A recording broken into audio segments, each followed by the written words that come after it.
Olá, meus queridos alunos do Semi-Extensivo, novamente estamos aqui para dar continuidade ao nosso estudo.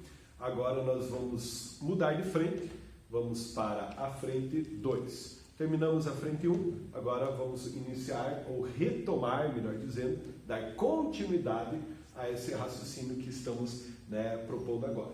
Gente, aula número 6, ela vai ser então a aula de abertura do volume, volume 2, onde eles vão colocar em uma mesma estrutura uma análise sobre a chamada Baixa Idade Média. Então, para refrescar a memória de vocês, nós fizemos a chamada alta Idade Média, tá? Que foi o processo de transição da Antiguidade para o período medieval, ok? Então, essa transição ela tem os elementos principalmente ligados ao conceito feudalismo, né? Então, é uma aula importante que nós discutimos e fizemos isso, já está lá, já está desenvolvido esse raciocínio. O que vai acontecer aqui, galera, é um recorte cronológico, tá? A história, a historiografia divide a Idade Média em duas partes. Aquilo que é entendido como Alta Idade Média, processo de formação e consolidação do sistema feudal. Baixa Idade Média, tá? Pegamos a referência dos século XI, tá? Alguns colocam século XIII, tá, gente? Eu gosto de ampliar aqui a margem, século XI, tá, até o século XV. Então, esse é o recorte temporal, tá? É o recorte que a gente entende como os eventos que ocorreram e que transformaram o sistema.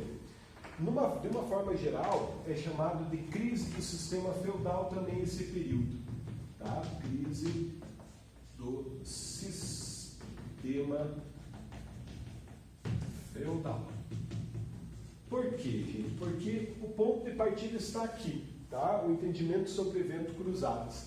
Então, desse evento vieram as transformações.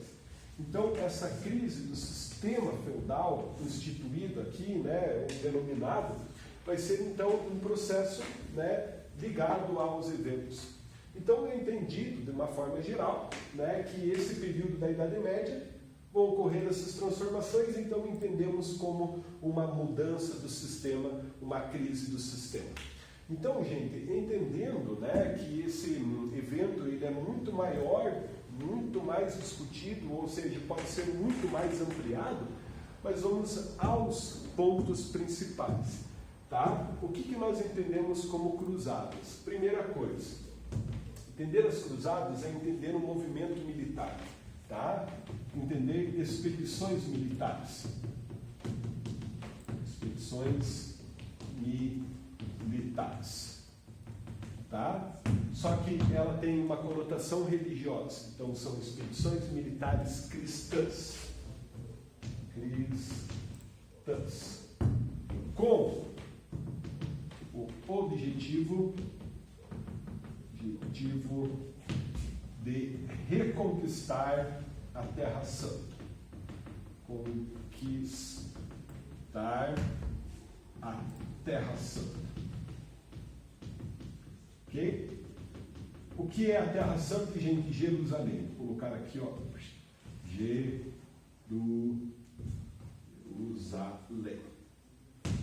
Então entendemos que as cruzadas foram essas expedições. Então, ser um cruzadista, tá, é participar dessas expedições.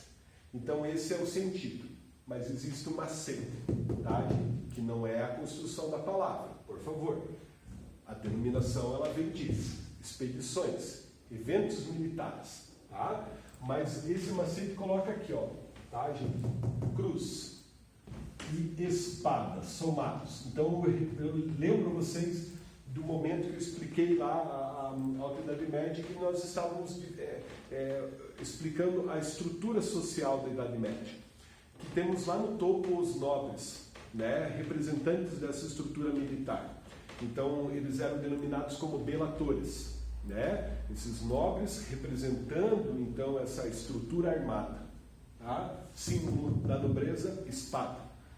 Abaixo deles, galera, o clero, com as suas divisões, suas características e tal, mas temos o símbolo cruz. Então, gente, a cruz é a espada. a soma de interesses, tá?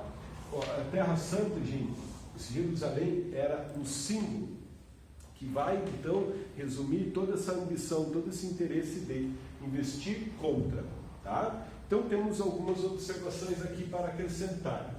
Primeiro, o momento em que elas foram organizadas, tá? No ano de 1095, tá? Foi quando ocorreu a proposta de... Temos o século XI, finalzinho do século XI, ó, 1095, ok? Então, nesse ano, Papa, com o nome de arroz, Papa Urbano II, tá? Vai incitar, vai provocar, tá, gente, a nobreza dizendo que eles precisavam conquistar um símbolo cristão, mas não é só cristão, tá, gente? A ideia é você relacionar ao interesse dessa instituição. Papa Urbano fez o concílio de Clermont nesse ano aqui, França, hoje França, tá, onde ele vai convocar, né? Então essa ideia aqui, tá, gente, ela vai ser articulada com os interesses. Agora uma observação também colocada aqui. Por que a Terra Santa deveria ser reconquistada? Tá? Jerusalém estava sob domínio, Jerusalém, tá? Estava sob domínio dos árabes, dos islâmicos, tá? Dominação islâmica, dos árabes islâmicos, tá, gente? Então, a ideia é que você vai buscar essa informação aqui, tá, para entender que houve uma expansão da religiosidade islâmica, chegando a pontos estratégicos, tá? A dominação islâmica não no plural, ela vai então construir, né, uma fortaleza, no sentido simbólico da palavra, em que os cristãos não terão espaço. Então Jerusalém, tá, gente, além de ser um amplo espaço de comércio, de fluxo comercial, trocas e tal, né, ela tem essa simbologia. A primeira simbologia instituída na cidade de Jerusalém foi pelo povo hebreu, né, quando eles vão ser colocados, vai virar a capital, né, da civilização, né, do reino hebraico. E ali, gente, eles perdem com a investida do Império Romano. Vão ser expulsos, Roma vai passar a dominar e vai tornar uma província romana, né, a província de Jerusalém. Passados anos, entramos no medievo, né, gente, e a expansão islâmica ela acontece e domina, tá, o território, daquilo que entende como as investidas militares, tá, a jihad.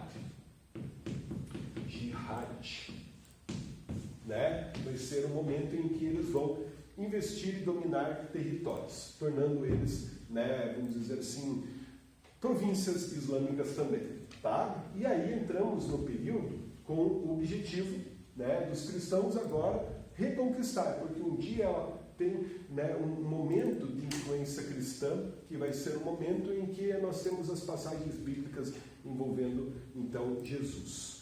Então, galera, é muito importante nós entendermos essa construção simbólica antes de falarmos sobre as cruzadas em si. Ok, galera? Aqui está o objetivo. Tá? E aí eu pergunto para vocês que são bons estudantes de história, bons estudantes, qual era o objetivo? Reconquistar a Terra Santa. Ele vai ser alcançado? Não. De todas as expedições, tá, gente?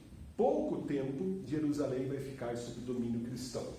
Então, as cruzadas, elas têm essa temporalidade. Olha o tempo, século XI ao XIII, de 1096, ou seja, um ano depois da convocação no concílio de Clermont, sai a primeira cruzada. Essa primeira cruzada, pelo efeito surpresa que ela teve no território, né, a gente vai ter sucesso.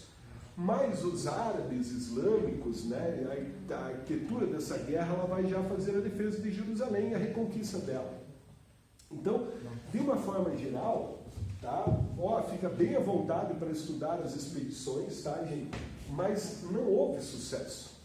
Mas havia um interesse, uma ambição aqui, tá, gente? Que não era só o símbolo, era expandir territórios, era a tentativa até de feudalizar o território, ou seja, a nobreza construindo mais domínios territoriais nesse território, nesse espaço, melhor dizendo.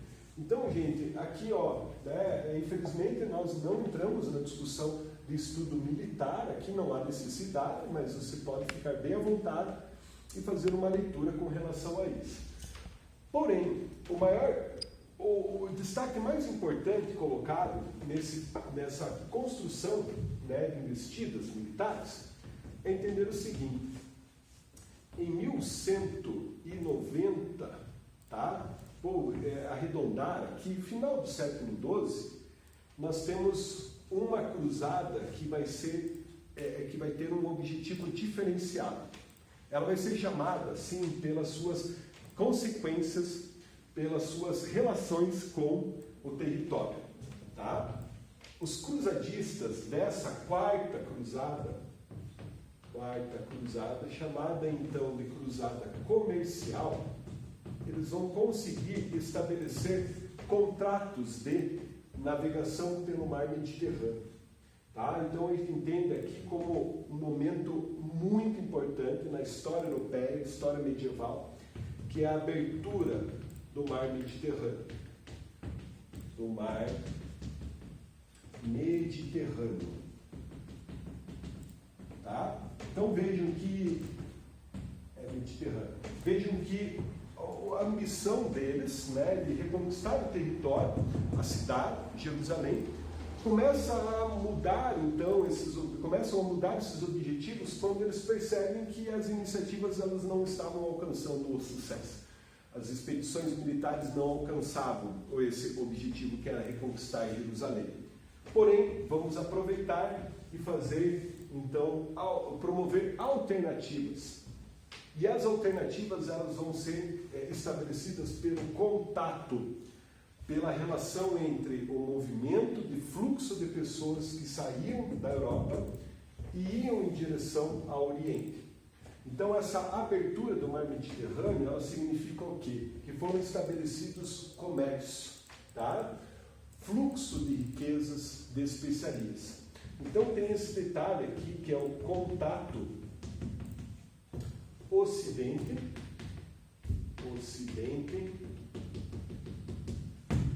Oriente. Esse é o caminho para você entender o processo de crise feudal. Aqui, tá, gente? Muito discutido em provas, muito discutido. Por quê? Porque você tem uma alteração na lógica, no sistema, né, de organização da Idade Média, que era o feudalismo, a base da agricultura, a base da raiz da produção ali no feudo, e as cobranças de tributos, impostos, obrigações pelo servo feudal, né, tinha que fazer, tinha que produzir. Agora você tem uma possibilidade de ampliar ou ter uma alternativa quando você vai estabelecer um comércio. Então, o contato Ocidente-Oriente, né, um contato entre uma população fechada no feudo e num espaço onde você tem especiarias aqui. Especiarias. Então, qual é a grande consequência dessas intensas trocas e fluxo? Tá? É o chamado renascimento comercial. Renascimento comercial. Ok? Então vejam que a palavra ela usa o tá? Não é novidade estabelecer comércio, mas sim agora era uma alternativa, uma novidade entre aspas, né? Você restabelecer o comércio. Feudo fechado, ampliação, possibilidade de em contato com o Oriente trazendo especiarias.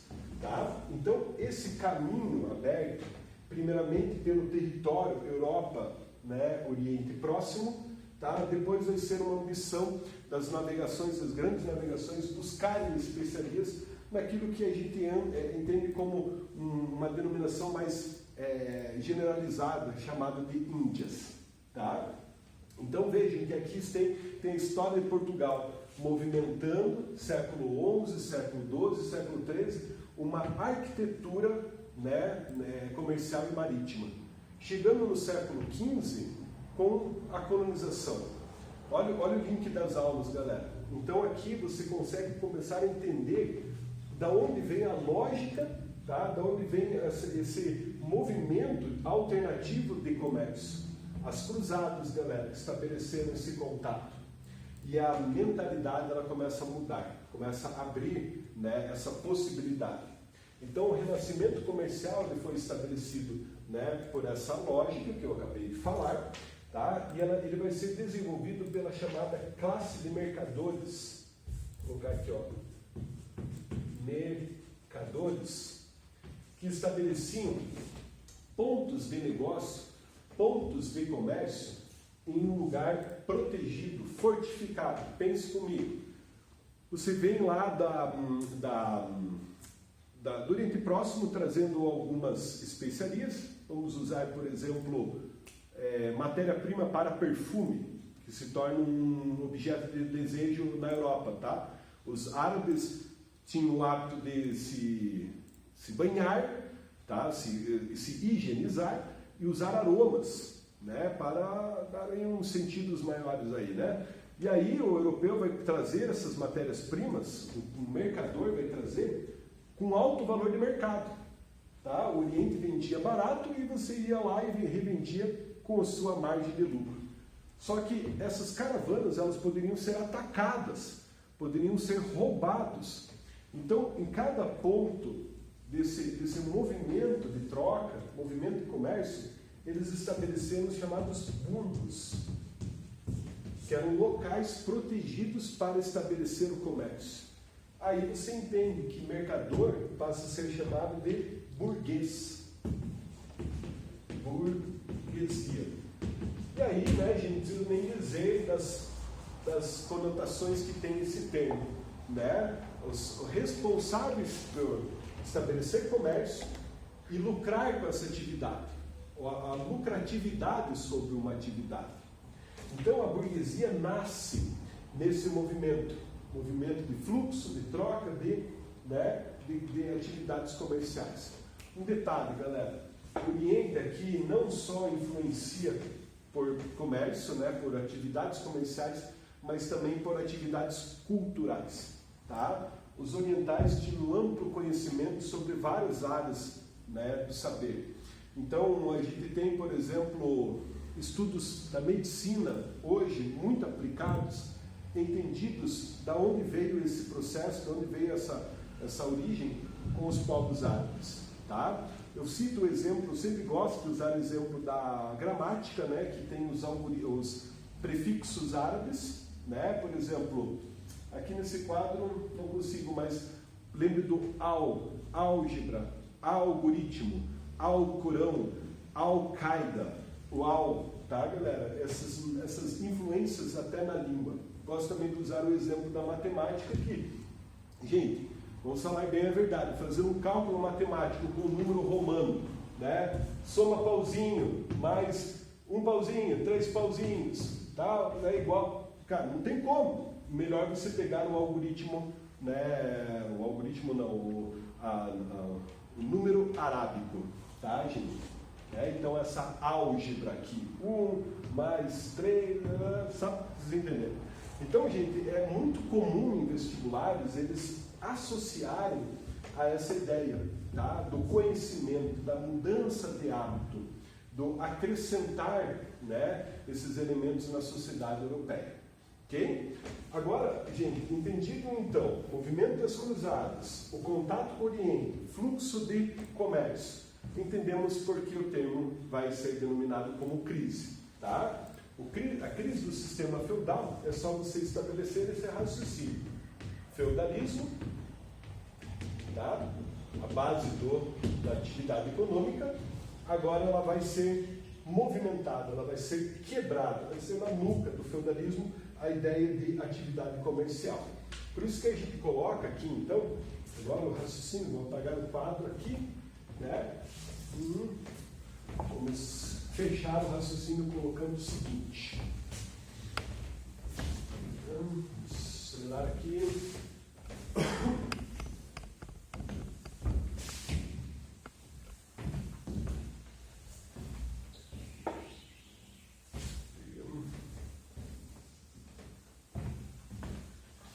Então, como é que a gente consegue fazer não um resumo, mas um fechamento, uma conclusão sobre isso? Claro, gente, tem outras informações ali, mas a gente prioriza uma linha de raciocínio. Cruzadas, estabelecimento comercial, crise do sistema. Então, essas crises do sistema, tá, gente, vai ser colocada basicamente assim. Crise que, tanto eu falei, né, no comecinho da aula, né, gente, crise do sistema, para entender os elementos que promoveram as alterações, as modificações. Então, olha só, nós temos uma crise estrutural. Por quê? Porque a base do sistema feudal é a agricultura, tá? Base da economia, base econômica, o feudo. Se você começa a desenvolver atividades comerciais, não é a base econômica. Atividade comercial é uma alternativa, só que muito mais facilitada na prática do enriquecimento. Você estabelece troca, lucra sobre a troca. O feudo era a base de um sistema centralizado na economia agrária. Então, a base econômica, né, o feudo, como aqui feudal, feudo aqui melhor colocado, tá? Tem essa estrutura da agricultura como o principal elemento, a base, os pilares ali de fundação. Somado a isso, gente, nós temos uma consequência direta das cruzadas.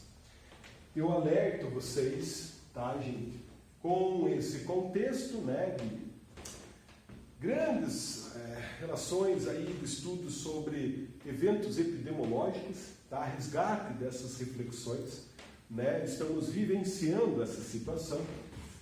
A crise do sistema feudal foi somada a um elemento, né, de crise epidêmica chamado de peste negra. Tá?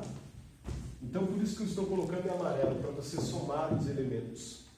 Não subestime, tá, gente? Não subestime a peste negra, o estudo sobre ela. Por isso que eu indico vocês a buscarem leituras, tá? Porque a peste negra, ela assolou, ela passou um rodo na Europa, tá, gente? Ela derrubou a Europa, tá? Num evento assim, catastrófico na história europeia, que foi a morte de 1/3 da população, mais ou menos 40 milhões de pessoas. Tá? Alguns colocam, não existia censo, não existia levantamento de dados, então esse número aqui ele é uma estimativa. Mas o fato, galera, é que ela impactou muito as relações de estudo sobre saúde pública. A peste negra foi entendida na época como um castigo de Deus. Castigo por quê? Porque os europeus provocaram o Santo Sepulcro. Foram lá e derramaram sangue sobre o Santo Sepulcro. Castigo de Deus, a ira divina sobre os homens. Então a ideia ela era entendida pelo viés religioso. Peste negra, um castigo, flagelo dele. Mas a gente entende, né, galera, que foram as condições, né, trazidas pelo rato, pelo vetor, tá? Rato somado a pulga, que transmitiam uma bactéria, né, que não tinha nenhuma imunidade, então as pessoas morriam, né? A peste bubônica.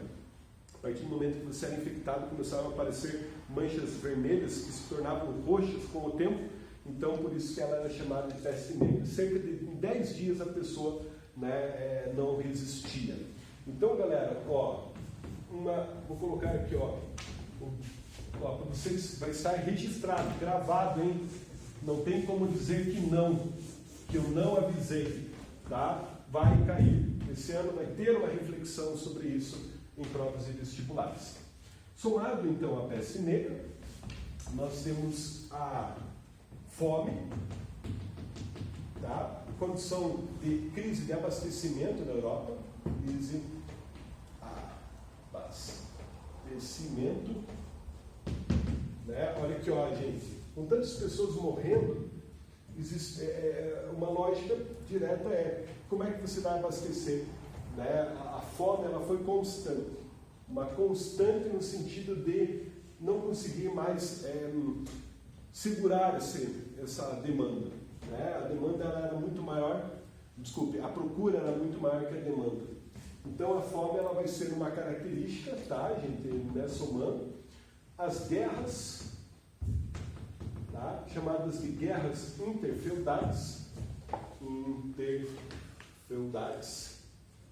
O maior exemplo vai ser a Guerra dos 100 Anos. Guerra dos 100 Anos. Ok, gente? Uma leitura importante, né? Mas não é hoje alvo de estudo, alvo de cobrança de provas. Ela já não é o chamado tema esgotado, não entendam por aí, né? Mas ela era tão especificada no raciocínio que você acabava esquecendo de somar os outros. Colocava-se lá um estudo mais ampliado sobre a Guerra dos 100 Anos e você não somava ao contexto.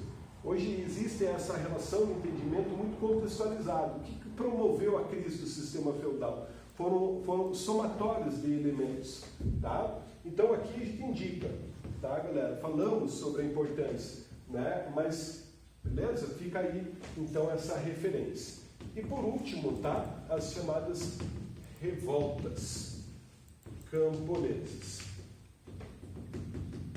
também denominada como jaqueries. Ok? Por que jaqueries? Porque é o termo no francês de orientar uma pessoa dizendo que ela é ligada ao campo, é um produto do campo, é um ser do campo, né? No sentido de estereótipo, de relações com essa atividade aqui, ó. Né? Na literatura europeia, né, você usa jaquerie para se referir ao homem do campo, como se fosse uma relação agora, né, de terminologias, né, com o termo Lobato, né, com agora esqueci o jacatatu, nesse sentido, tá, gente? Mas o que acontece com esse movimento é uma quebra da lógica em que você estabeleceu, né, anteriormente entre senhor feudal e servos. Os servos começam a perceber aqui, né, o regime de servidão, tá? Eles começaram a perceber que eles poderiam quebrar essa unidade, quebrar, né, as suas obrigações.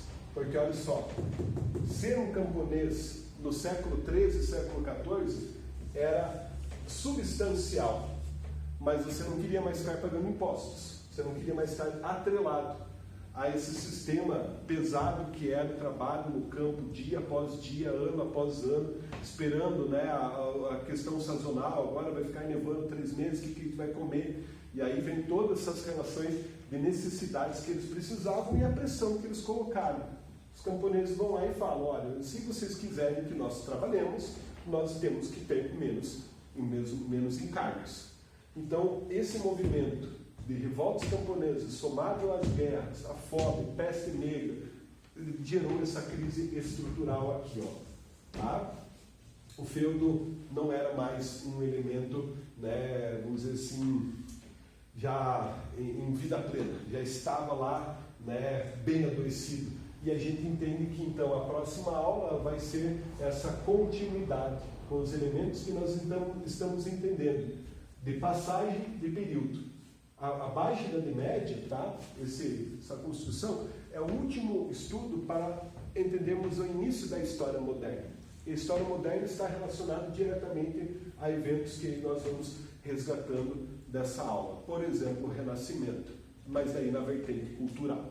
Tá bom, galera? Então é isso, gente. Nos vemos na próxima aula, tá? Muito obrigado aí, né? Bom estudo para vocês. Até mais. Tchau, tchau.